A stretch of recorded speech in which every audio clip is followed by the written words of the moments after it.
Continuando a sessão de vídeos, será que Deus rejeitou Israel? Esse é o quarto vídeo e hoje vamos analisar algumas passagens fantásticas das Escrituras Sagradas que nos ajudarão a perceber como é o trato de Deus com a nação de Israel. Vamos começar nesse cantinho aqui, olha, da esquerda. Nós temos a tradução do Novo Mundo, de 1986, com referências. Prefiro ela. Aqui a gente tem com Strong, né, do original, e aqui também. Por quê? Porque nós vamos precisar ver algumas palavras no sentido original, tá bom? Então,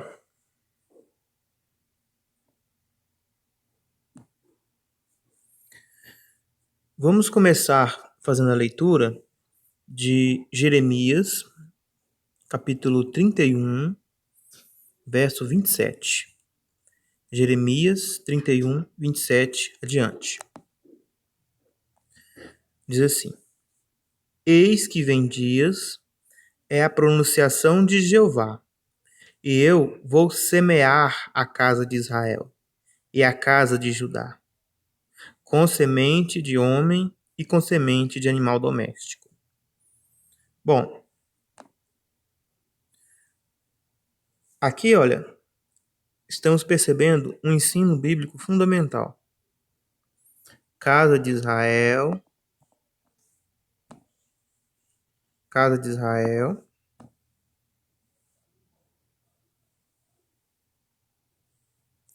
e casa de Judá.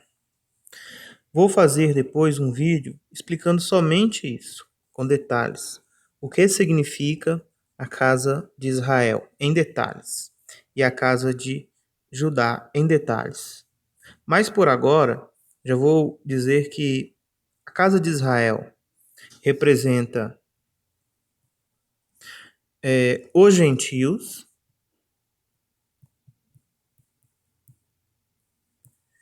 espalhados pelo mundo. Deus os espalhou, né? As 10 tribos de Israel, as 10 tribos do norte, foram espalhadas pelo mundo. E essas tribos, elas foram espalhadas por causa da semente do homem. Ou seja, quando aqueles judeus tiveram relações com as mulheres das nações, né, que eles foram casando, eles foram gerando filhos, né, no mundo todo, e eles representam os gentios em geral. E a casa de Judá representa os judeus. Todos os descendentes que ainda são identificados, né, como judeus.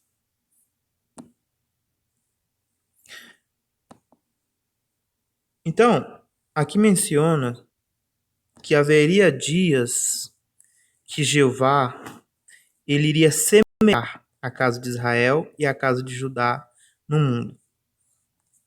Ou seja, espalharia as pessoas pelo mundo.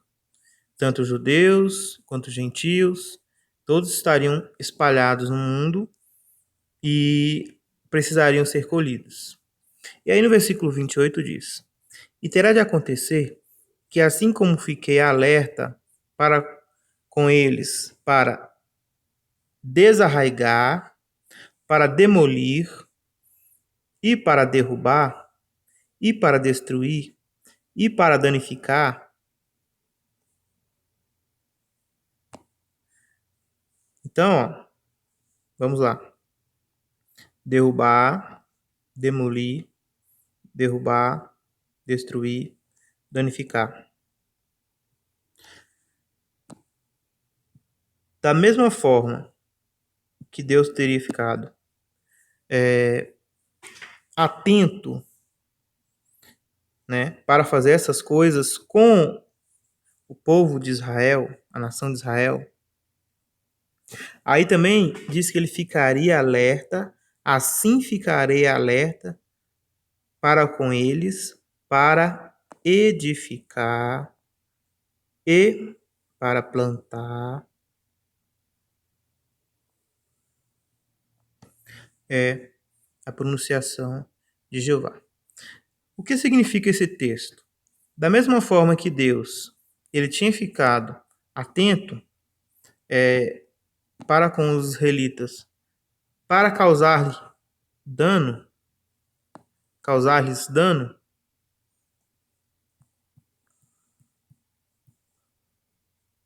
também ele estaria atento a eles para edificá-los novamente. Isso tudo por um motivo simples. Deus havia tido uma relação para com os judeus, uma relação íntima, como nós veremos, como um próprio marido, e a nação, ela se distanciou de Deus. Então ele precisou desarraigar, demolir, derrubar, destruir, danificar a nação, espalhar as nações, espalhar os filhos de Israel nas nações, inclusive os judeus, né? Mas vamos prestar atenção agora nessa parte. Jeremias capítulo 31, 28, 29. Naqueles dias não se dirá mais: os pais foram os que comeram a uva verde, mas foram os dentes dos filhos que ficaram embotados. Mas cada um morrerá pelo seu próprio erro. Vamos lá. Cada um morrerá pelo seu próprio erro. Qualquer homem que comer a uva verde, os seus é que serão. Não. Tá difícil a leitura desse texto, né? Vamos lá. Qualquer homem que comer uva verde, os seus é que serão os dentes que ficarão embotados. Ok. Vamos pensar um pouquinho sobre isso aqui, porque isso está ligado com o contexto. A pergunta é: Deus abandonou Israel, seu povo, a quem ele fez um pacto? Não. Deus não abandonou o seu povo. Um dos motivos é explicado nesse texto.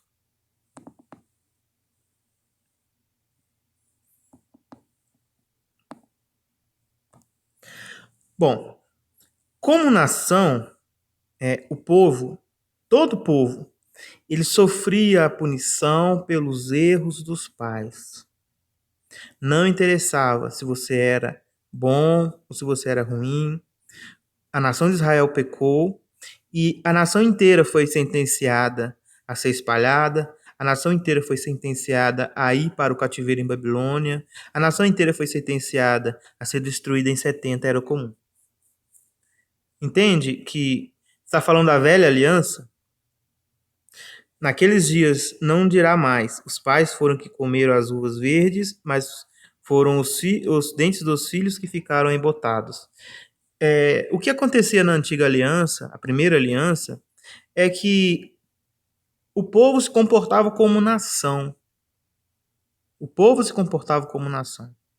Então, o erro da nação refletia em todo o povo. Todos sofriam pelos erros dos pais.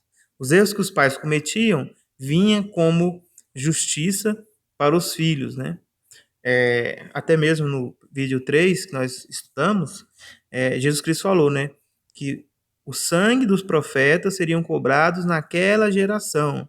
Ou seja, claro que eles também tinham parcela de culpa, né, nos erros. Mas teve muitas pessoas que sofreram aquelas calamidades que teve em Jerusalém em 70, né, nos anos 63 adiante, por causa dos erros acumulados dos pais, que influenciaram diretamente na vida deles. Mas na nova aliança que Deus faria com seu povo, aconteceria como o versículo 30 falou, mas cada um morrerá pelo seu próprio erro.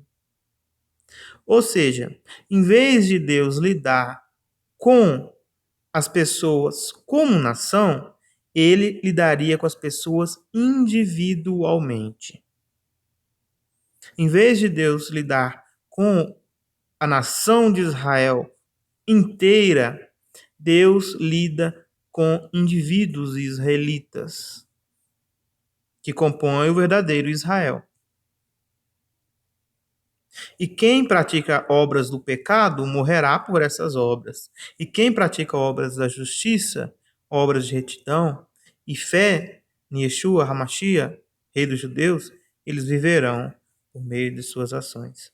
Então, esse ditado que havia em Israel, de que os pais comiam uva verde e os filhos ficavam com os dentes embotados, realmente acontecia no passado. Mas, na nova aliança, na nova provisão de Deus, isso não aconteceria. Isto é contexto do 31 que nós vamos acabar de ler agora. Vamos ler agora, né? Para vocês entenderem o 31, para nós entendermos o verso 31, temos que entender primeiro o contexto que ele está submetido. E o contexto aqui acaba de mencionar que os pais ou uma pessoa não pagaria mais pelos erros da outra pessoa. Cada um seria responsabilizado pelo seu próprio erro na nova aliança. Então vamos entrar na parte da nova aliança. Diz assim. Vamos lá, porque eu vou anotar de verdinho. Eis que vem dias, futuro. Vem dias, futuro. É a pronunciação de Jeová. Eu vou concluir um novo pacto. Novo pacto. Nova aliança. Talvez alguns achem que a nova aliança, o novo pacto, ela foi feita com gentios. Mas a nova aliança, o novo pacto, é feito com a casa de Israel e com a casa de Judá.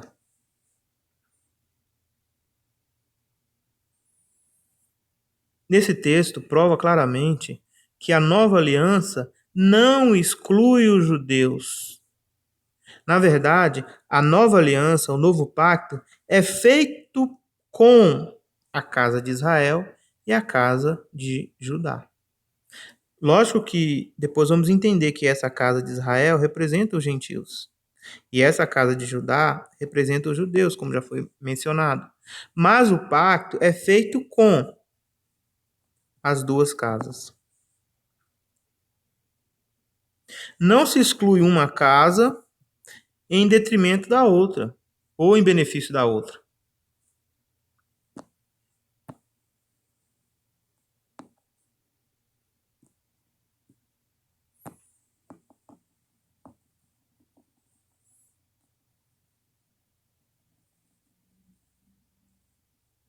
Apagando rapidinho aqui, rapidinho.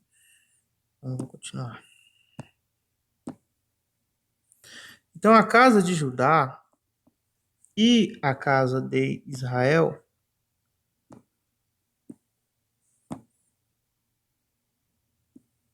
vamos escolher aqui a casa de Judá e a casa de Israel receberia de Deus uma nova aliança, um pacto. Esse pacto tinha características diferentes do primeiro. Não igual. O pacto não era igual ao pacto que conclui com seus antepassados. Bom, o pacto que Deus tinha realizado com os antepassados é o pacto que foi realizado no Sinai, no Monte Sinai, por meio do mediador, Moisés. Moshe. E este pacto continha o recebimento da lei, da Torá, né? Torá significa instrução de Deus. E um monte de observâncias, né? Que os judeus precisariam observar e viver. Interessante que nesse momento em que Deus entregou aos judeus, né, que na verdade eram hebreus, vamos dizer assim, porque judeus era apenas uma tribo das 12, né? Eles eram apenas uma tribo das 12. Então Deus deu às 12 tribos de Israel, que são filhos de Jacó, a Torá. Né? A Torá escrita onde? Pedra. Pedra. Mas aqui está falando que o novo pacto, a nova aliança, não seria igual ao pacto que foi concluído com os antepassados, ou as 12 tribos intactas de Israel que viviam juntas e unidas naquela época, quando eles nasceram como nação. Né? No dia em que os tomei pelas mãos para os tirar da terra do Egito. Então, quando isso aconteceu, a nação de Israel praticamente nasceu naquele período. Pacto meu que eles próprios violaram. Então, o primeiro pacto, ele é violável. Esta é a primeira diferença entre o novo pacto e o pacto antigo. Só que a violação ela ocorre não por parte de Deus, mas por parte sempre do pacto anti-humano. Eles. Eles quem? Os antepassados. Que antepassados? As 12 tribos de Israel, conhecidas como hebreus, filhos de Abraão, de Isaac e de Jacó. E aí, o texto diz: embora eu mesmo tivesse a posse marital deles. Bom, Deus se comportou com os israelitas como marido. Ele tinha a posse marital. Algumas versões também traduzem, né? Por embora eu fosse seu marido. Né? É a pronunciação de Deus, Jeová. Então, a primeira diferença da antiga aliança, do antigo pacto, com o novo pacto, é que os judeus, os primeiros israelitas das 12 tribos, eles violaram a lei de Deus. Né? Eles conseguiram violar a lei de Deus. Então, o novo pacto ele seria inviolável. Por quê?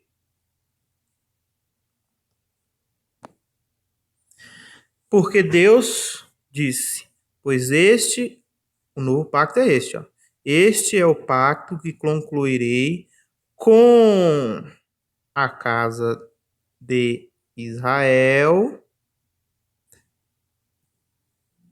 depois daqueles dias. Depois de quais dias? Depois daqueles dias em que Cristo morreria pela humanidade. Deus concluiria com a casa de Israel um pacto. É a pronunciação de Jeová. Eu vou pôr a minha lei no seu coração, no seu íntimo, e as escreverei no seu coração. E vou tornar-me seu Deus, e eles mesmos tornarão meu povo. A diferença da primeira para a segunda aliança é que na primeira Deus escreveu a lei em pedras,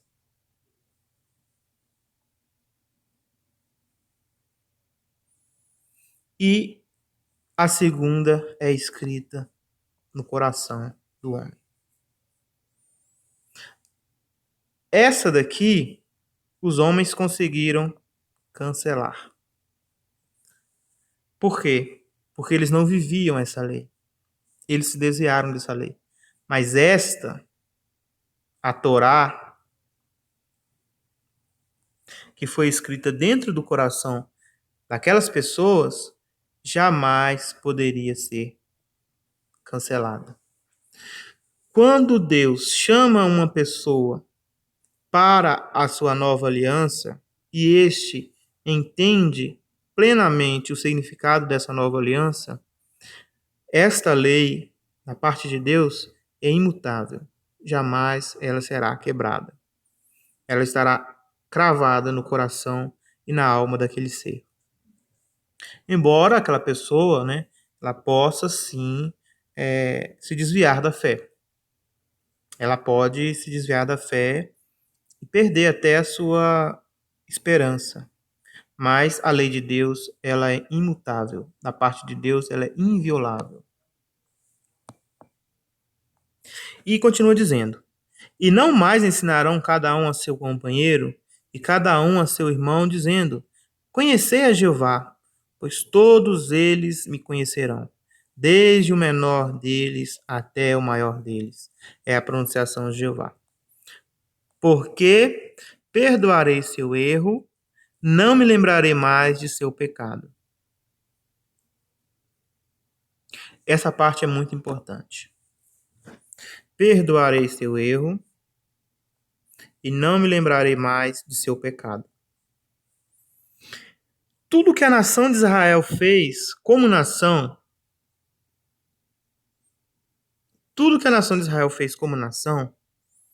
inclusive ter negado a Jesus e ter matado a Jesus, foi algo realmente terrível.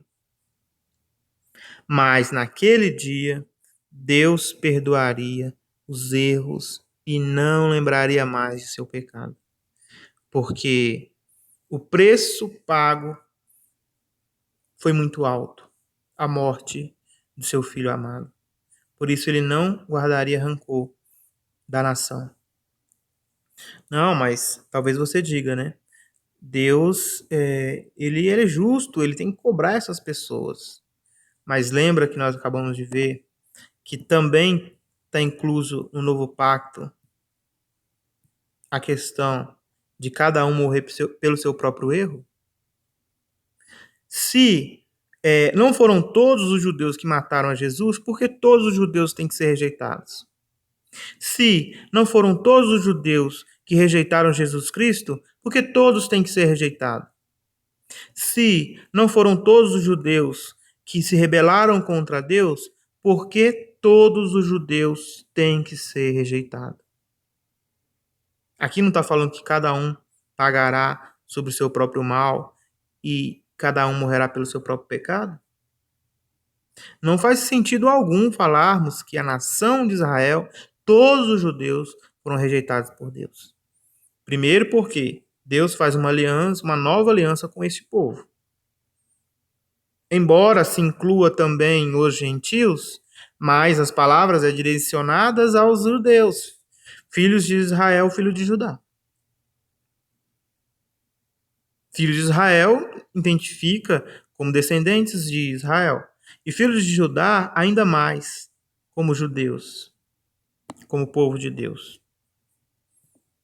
Que seria os primeiros a receber a Torá.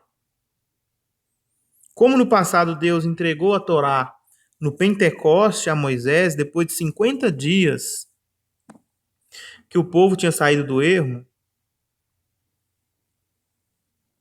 depois de 50 dias que o povo tinha saído do Egito, Deus entregou para Moisés no monte, né, a Torá. No alto do monte, Moisés recebeu a Torá. Interessante que o apóstolo Paulo fala que a antiga aliança foi entregue no Monte Sinai. E Jesus, ele fala várias e várias vezes para os discípulos, após sua ressurreição, que eles não deveriam sair de Jerusalém. Jerusalém fica também em cima de um monte. O Monte Sião. Isso porque a primeira lei foi entregue sobre o Monte Sinai.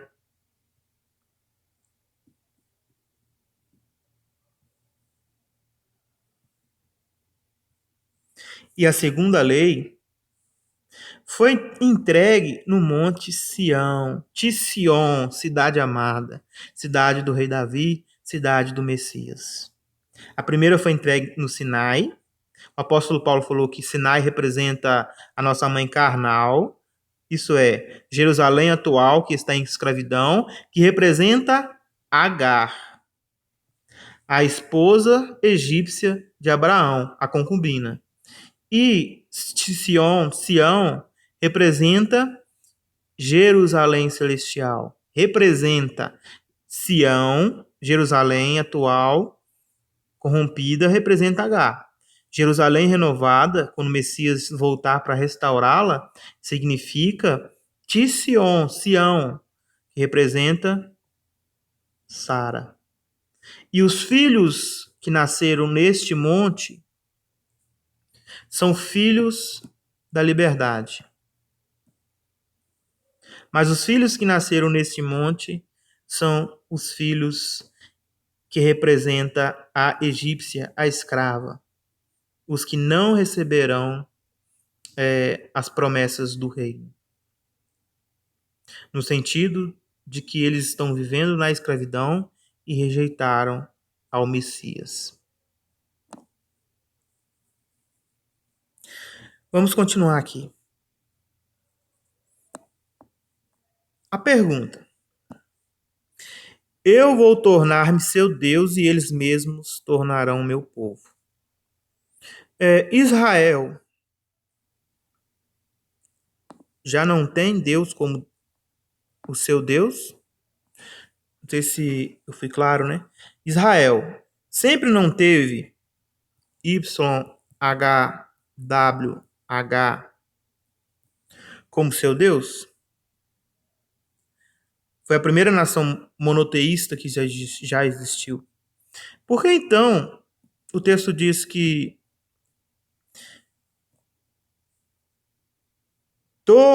Deus se tornaria seu Deus? Porque é claro que este contexto representa muito mais do que a só judeus carnais. Também está falando de Israel, da casa de Israel, ou da casa dos judeus que foram espalhados pelo mundo, nas nações, e que seriam ajuntados novamente.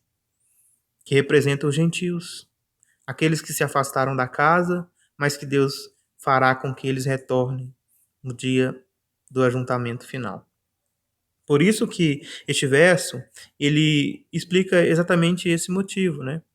De tornar-se seu Deus e eles tornar-se seu povo. Então isso realmente vai acontecer novamente. E aí depois quando fala, nós já lemos, né? Não vamos ler de novo, sobre aprender sobre Deus, né? Depois chega neste ponto. Que Deus perdoaria os seus erros e os seus pecados. Que vai ser o texto, os próximos textos que vamos ler, por exemplo, de Jeremias, capítulo 50, 20 e Miqueias. Mas ainda nós não acabamos com o texto de Isaías, sobre o novo pacto. Aí diz assim no versículo 35. Assim disse Jeová, o dador do sol, para luz do dia. Aqui é um texto que mostra mais uma vez qual é o objetivo do sol. O sol serve para luz do dia, luzeiro. Dos estatutos da lua. Quais são os estatutos da lua? Tempo, mês, ano, das quatro faces das quatro estações da lua, né? Lua cheia, lua nova, crescente, minguante, e das estrelas para a luz de noite. Bom, sol, lua e estrelas servem de luminárias, de acordo com Gênesis. E o profeta Jeremias, também aqui, menciona novamente os objetivos para com o sol, a lua e as estrelas. O sol, além de luz, também calor, né? E todos eles servem também para contagem de tempo. Por isso, o tempo inicia-se, né, quando Deus, para nós, né, aqui na perspectiva terrestre, quando Deus cria os luzeiros no quarto dia da criação. Antes disso, existia a eternidade de tempos que não era cronometrado dentro do sistema do mundo, do nosso reino. E para frente disso, né, sempre vai existir sol e lua. A Bíblia também testifica em outras passagens que sempre o sol e a lua e as estrelas irão existir. Quando Deus usa o sol, a lua e as estrelas, ele usa esses três luzeiros, né? Um que reina de dia e a lua e as estrelas que reinam à noite, para mostrar a perfeição de sua promessa com relação ao tempo que é imutável. Quando Deus criou o conceito tempo, ele criou o conceito tempo para que seja eterno, jamais possa ser quebrado. Por isso, sol, lua e estrelas são sinônimos de eternidade. Jamais pode ser alterado. O sol não se desvia do seu trajeto, a lua não se desvia do seu trajeto, nem as estrelas se desviam do seu trajeto. Todas elas estão fixas, né, no domo, ou no firmamento, como Gênesis fala, e servem para clarear o mundo, o nosso reino que Deus criou para nós, o nosso mundo. E eles juntos funciona como um grande relógio no firmamento dos céus, a qual os homens, ao levantar seus olhos e observar, eles vão poder claramente observar a mão e o poder vasto do Criador, do universo, Criador de tudo. Universo, lembrando que o universo bíblico, né? Não o universo criado pela ciência atual. Depois de chamar o Sol, a Lua e as estrelas como sinônimo de eternidade, de algo que nunca vai se acabar, ele diz: o agitador do mar, para que as suas ondas se tornem turbulentas, aquele cujo nome é Jeová dos Exércitos. Vamos dar uma olhada aqui como outras versões traduziu essa parte.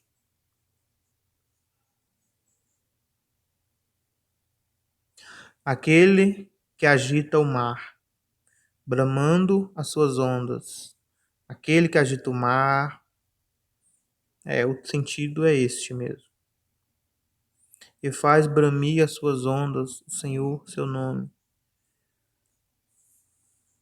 O que agita o mar, aquele que agita os ruídos do mar e acalma as ondas quando ruge. Deixa eu pegar uma versão aqui católica, BAN, para me ver. Que ergue as ondas encopeladas do mar, cujo nome é Javé. Vamos ver aqui também uma versão. Assim fala Yahweh, Yahweh. Assim fala Yahweh, que estabeleceu o sol para iluminar o dia e determinou a lua e as estrelas para brilhar completamente ainda com mais esplendor durante a noite, que agita o mar, para que as suas ondas rujam, cujo nome é Yahweh, Yahweh, Yahweh, o Eterno dos Exércitos. Tá bom. Então o sentido basicamente é esse mesmo, que faz as ondas do mar, né, se agitar. Deixa eu só pegar aqui a versão viva. Só para mim, o último texto. Que agita o mar e levanta com grande barulho as ondas. Perfeito. Bom, depois de testificar sobre coisas eternas, que são as estrelas, a lua e o sol, também Deus fala sobre o mar e sobre seu poder sobre as águas. Se você parar para pensar um pouquinho, tudo no nosso planeta depende de água. Ou seja, Deus tem poder sobre a vida. Esse texto está falando que, se você não conseguiu entender esse texto, você vai entender agora. Deus tem poder sobre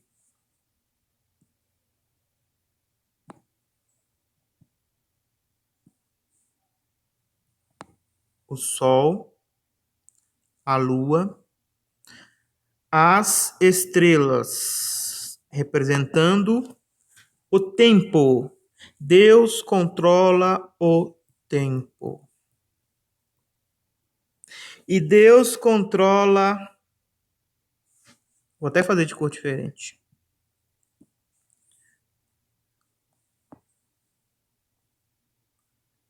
A vida. Deus controla o tempo, porque Ele deu o tempo, o sol, a lua, as estrelas. E Deus controla a vida, as águas, as ondas. Em outras versões, como lemos, ele faz elas agitarem e ele as também faz tranquilizar-se. Quando Jesus esteve na terra, ele andou sobre as águas e ele calou tempestades. E ele transformou a água em vinho. Isso foi apenas uma pitada do que ele pode fazer, né? O Filho de Deus e Deus, o Pai, Yahuwah. Então, eles controlam o tempo. Eles controlam a vida. Tudo está debaixo dos seus pés. Tudo está sob seu controle. É isto que esse texto está dizendo. O melhor está por vir. Se esses regulamentos pudessem ser removidos de diante de mim, que regulamentos? Os regulamentos do tempo, do sol, da lua, das estrelas. Se fosse possível o sol, a lua, as estrelas parassem de existir, parassem de funcionar, esses regulamentos, esses estatutos foram bem definidos por Deus. Não vamos hoje ler esses textos, mas na Bíblia diz, tem textos claros que explicam que Deus ele colocou cada um de seus luminares celestiais com estatutos próprios. Ou seja, cada um deles tem uma forma de se comportar no firmamento.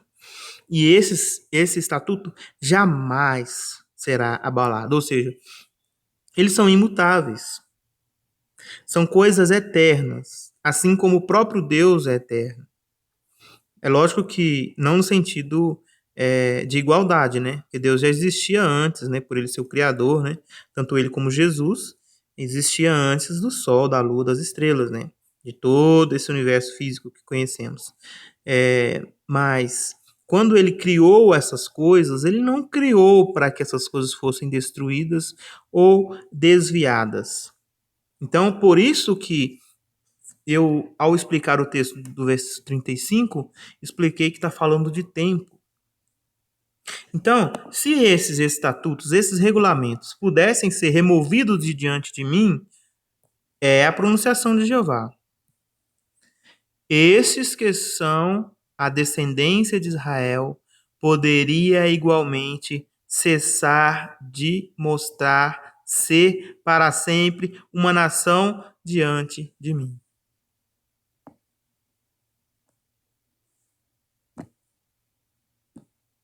Se fosse possível o sol, a lua e as estrelas pararem, se fosse possível o tempo parar, se fosse possível a vida acabar, se fosse possível todas essas coisas que foram estabelecidas e firmemente garantidas por Deus como eternas, de certa forma se extraviar, somente assim, a descendência de Israel, ela deixaria de ser uma nação perante Deus. Aí é que a pergunta é feita: Deus abandonou Israel? Você acha que Deus abandonou Israel? Depois de entender esse versículo, a base do contexto, é possível alguém dizer que Deus abandonou Israel? Se Deus abandonou Israel, é possível que o sol, a lua e as estrelas vão parar de existir. Ou seja, já era para isso ter acontecido quando os benditos dos judeus rejeitaram Jesus. Se fosse o caso, pois o texto aqui não tem como contradizê-lo. Se fosse possível Deus abandonar a nação de Israel como nação escolhida, a qual ele fez uma promessa para Abraão, Isaac e Jacó, se fosse possível ele abandonar a nação, então nós não teríamos céu, lua, estrela e mar. Quando os judeus rejeitassem a Jesus Cristo, aconteceria o grande cataclismo mundial e toda a humanidade seria exterminada. Faz sentido isso para você? É o que o texto está dizendo. A gente não pode excluir um texto bíblico para apoiar uma ideia antibíblica. Se a ideia de que Israel foi rejeitado por Deus é verdadeira, também é verdadeiro que o sol, a lua e as estrelas não mais existem. E isto não é verdade, pois nós observamos claramente o sol, a lua, as estrelas e o mar continuando, como sempre vai continuar existindo.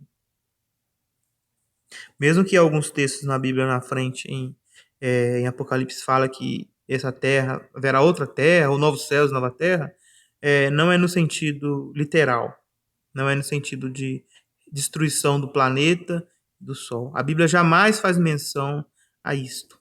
Quem interpreta dessa forma desconhece profundamente toda a base das Escrituras e o amor que Deus tem por sua criação. Vamos de novo?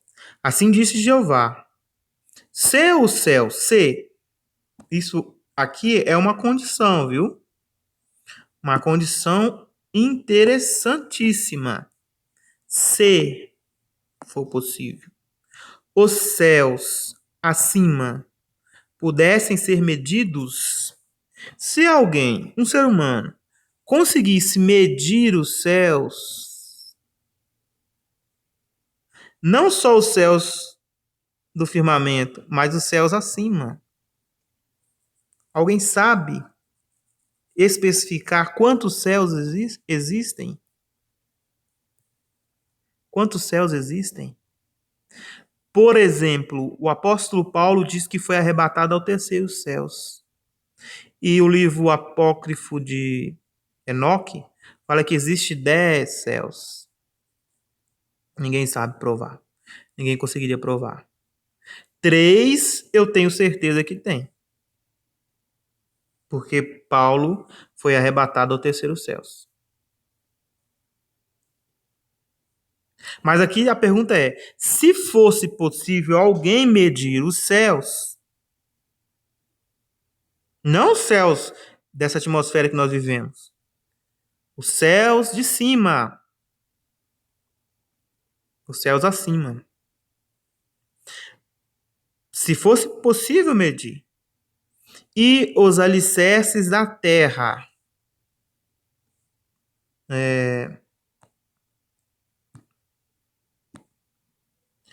biblicamente, né, vivemos dentro de um domo, Existe água em cima, existe água embaixo.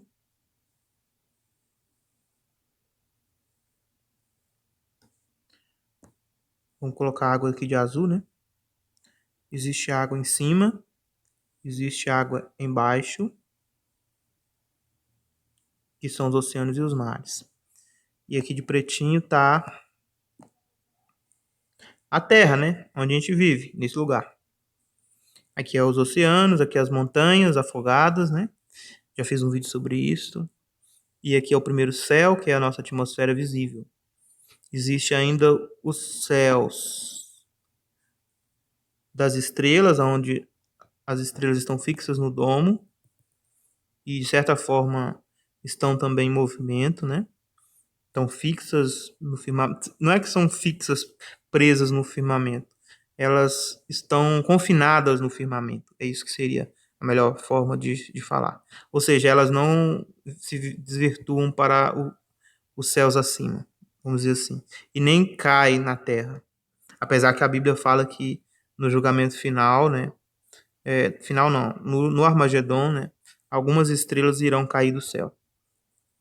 Mas as que nós conhecemos hoje estão confinadas neste firmamento. E aí, pergunta: se fosse possível medir o alicerce, onde que é o alicerce da Terra? Onde que é o alicerce da Terra? Vou fazer de vermelho. O alicerce da Terra é a base, é as bases das montanhas, que as montanhas, a grande parte delas, ficam encobertas por água. Tudo aqui é água, inclusive em cima do domo. Mas existe essas montanhas,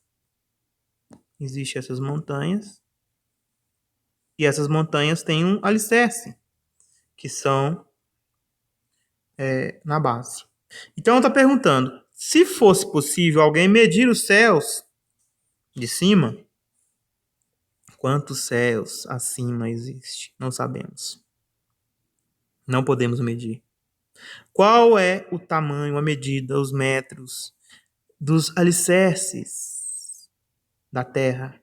Pois o que nós vemos e vivemos é apenas a ponta, como se fala do iceberg, né? A ponta do iceberg. É como se nós vivêssemos na ponta do iceberg, mas não é gelo, é terra. Na ponta da terra, na ponta das montanhas. Porque o resto tudo está alagado. E a base dela? Será que tem como um ser humano fazer tal medida?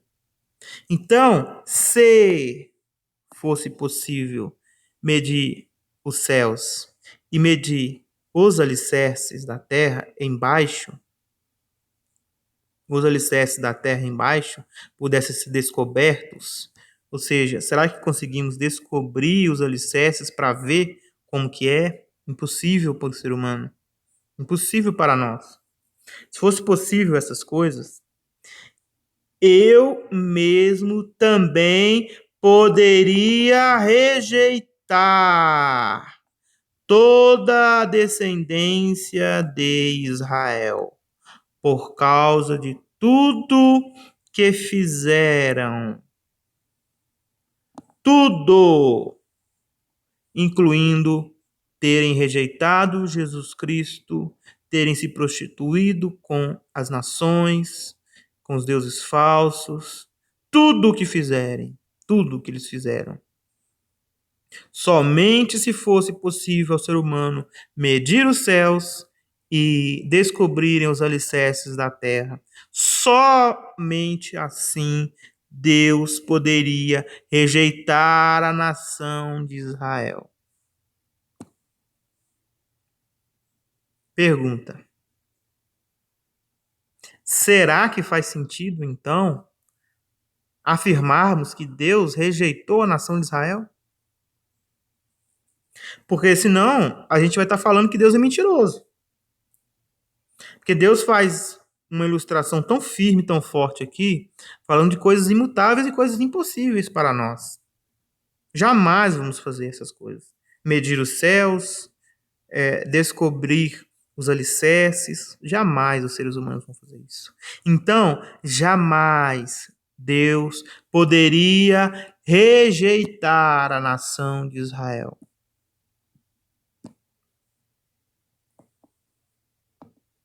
Se você crê na teologia da substituição, você está negando Jeremias capítulo 31. Pega lá a sua Bíblia e rasga o capítulo 31 de Jeremias. Aproveita e rasga também Hebreus capítulo 8, que fala sobre a nova aliança que Deus fez com o povo, colocando as leis no seu coração. E todas as menções que a Bíblia faz desse capítulo, que são várias. Inclusive o próprio Jesus falou sobre este capítulo aqui. Aí você rasga o que Jesus Cristo falou, rasga o que Paulo falou, rasga o escritor de Hebreus no capítulo 8 e 10, que faz menção a esse texto, rasga também Gênesis, que fala dos luzeiros, rasga o capítulo 31 de Jeremias, que aí você vai conseguir ficar com a sua teologia da substituição. Pois Deus jamais ele abandonou o povo de Israel. Tanto é que se nós voltarmos aqui um pouquinho, lembra que aqui mencionou que quem que quebrou a lei foi o povo? Pacto meu que eles próprios violaram. O violador do pacto é o povo. E o problema é que Deus não fez pacto nenhum que quebrou o pacto. Deus fez o pacto com Abraão. E Abraão morreu fiel. E Deus é fiel. E Deus não volta atrás ao pacto que ele fez com Abraão. E Deus prometeu para Abraão que sempre teria judeus no seu reino, no mundo, vivos para sempre. Essa nação nunca seria exterminada. Embora muitas nações do passado foram exterminadas, como as que moravam em Sodoma e Gomorra, e muitas outras foram extintas, não podemos nunca afirmar que a nação de Israel será substituída por outra. O que acontece não é substituição. O que acontece é acréscimo. Pessoas das nações se achegam à casa de Israel para Israel se tornar o Israel de Deus. Entendeu agora? Não é que Deus acabou com a nação de Israel, que acabou com a promessa que ele fez a Abraão e que rejeitou o seu povo. Deus jamais volta atrás às suas palavras. Deus não é homem para mentir. E a promessa que ele fez foi para Abraão, Isaque e Jacó. E todos eles morreram esperando que essa promessa fosse cumprida. E Deus jamais vai voltar atrás a essas promessas. É mais fácil, por isso Jesus Cristo disse, é mais fácil o mundo acabar, céus e terra passarem, do que uma única das promessas do nosso Criador. Não dá para apoiar a teologia da substituição, porque ela é simplesmente antibíblica, ela é simplesmente, basicamente, ela coloca Deus como um mentiroso. Ela está falando que Deus não vai prometer, que Deus não vai cumprir a sua promessa para Abraão. Quando nós falamos que Deus rejeitou Israel, estamos falando que Deus não tem palavra, que não cumpre promessas. Aí o versículo 37 diz: Assim disse Jeová, se os céus... Perdão. 38. Não, perdão. Aqui já acabou. É porque acaba aqui a linha de raciocínio acaba aqui no 37 mesmo, tá bom? Então vocês entenderam aí que Deus jamais abandonaria o povo de Israel. Só se o sol, a lua e as estrelas pararem, ou seja, o tempo, neste sistema de mundo que nós vivemos. E as águas, ou seja, a vida que existe no planeta, ó, acabou. Aí sim. Aí você pode dizer que Deus abandonou Israel. Deus não abandonou Israel. Israel abandonou a Deus. É diferente. Mas Deus é leal. Agora, vamos ver Jeremias capítulo 50, 20. Se Israel cometeu pecados, iniquidade, rejeitou a Cristo, o que é preciso fazer? Jeremias capítulo 50, 20. Naqueles dias, veja como é comparado às promessas do verso 33, no verso 31. Eis que vem dias. Eis que vem dias. Aqui, olha, se tivéssemos pegado a tradução do Novo Mundo, vamos pegar aqui. Tem que fechar aqui um pouquinho. Vamos pegar, né? Tradução do Novo Mundo para ficar igualzinho.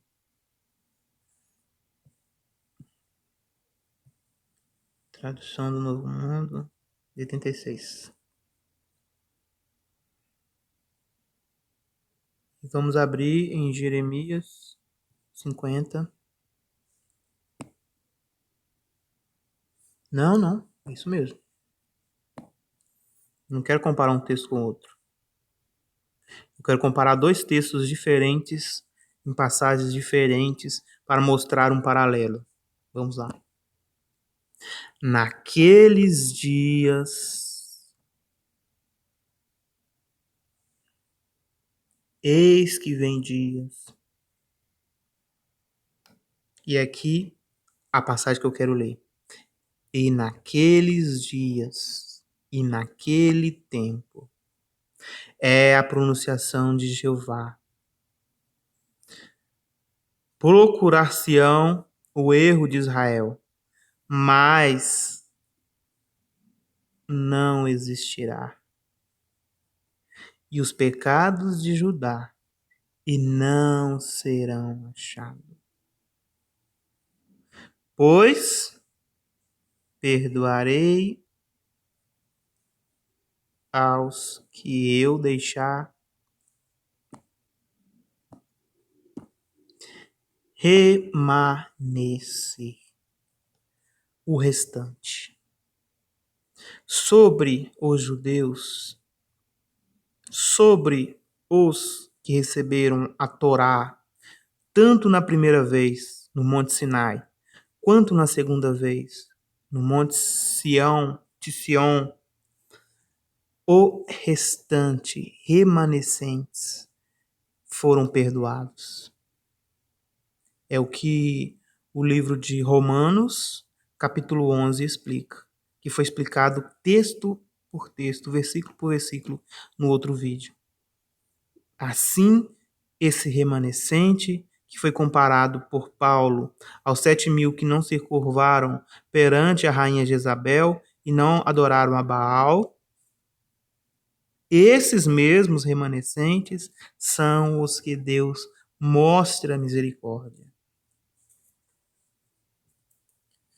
Consegue entender, então, qual é o papel de Israel na salvação da humanidade? O restante de Israel, que foi salvo e perseverou na época de Jesus, foi apóstolo Paulo, apóstolo Pedro, apóstolo João, os apóstolos, os discípulos, a multidão que se tornou cristã, seguindo Cristo, judeus que seguiam as ordens, as normas, a vida de Jesus. Estes são os remanescentes. Estes são os que ficam na oliveira. Lembra da oliveira da última aula? Lembra que a oliveira que representa Israel, que as raízes, que a raiz é Abraão, que o tronco é Isaac e Jacó, e que as galhas são as 12 tribos, que alguns não demonstraram fé no Messias e foram arrancados. Os remanescentes é os que ficaram na árvore. Os judeus que foram rejeitados, do ponto de vista bíblico, que foram cortados e lançados no chão, não são os remanescentes. Porque os remanescentes permanecem na árvore. E aí, os gentios são enxertados na árvore. Existe corpo de Cristo sem judeu? Impossível, porque Jesus era judeu. E com a sua morte, ele possibilitou tal enxerto das nações entrarem na árvore de Abraão, na árvore da promessa, na árvore maravilhosa de Deus. Com o sangue derramado no madeiro, Jesus Cristo possibilitou que nações estranhas, o Israel que estava espalhado das 10 tribos, representando todos os gentios, pudesse pela fé no Hamashia se aproximar-se do Estado de Israel, se aproximar-se do corpo de Cristo, que é essa árvore.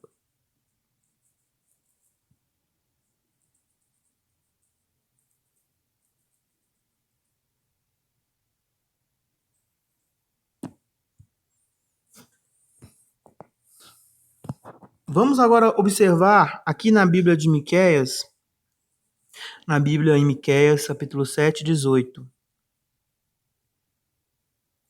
A pergunta é: quem, ó Deus, é semelhante a ti, que perdoas a iniquidade e te esqueces da transgressão?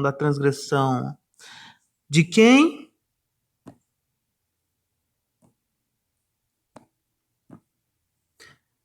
Do restante da sua herança. O Senhor não retém sua ira para sempre. De quem? Da sua herança, dos judeus. Porque tem prazer na misericórdia. Quem são os remanescentes? Restantes. Vamos ver? Aqui, ó. Resto, sobra, restante, remanescente. Resto, o que é deixado, restante, descendentes. É desses que o apóstolo Paulo fala em Romanos capítulo 11. Deus esquece os pecados que eram dos pais. Porque na nova aliança, cada um, ele mesmo, vai sofrer as consequências de suas ações, de suas escolhas. Daí, o remanescente, o restante, de judeus fiéis à árvore, fiéis a Abraão, fiéis a Yod-Hed, Vav-Hed, Jeová dos Exércitos, estes restantes são perdoados as suas iniquidades, maldades, e têm uma aproximação ao Pai.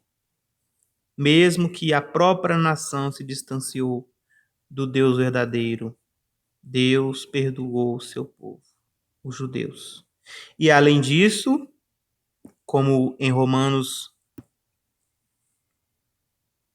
menciona,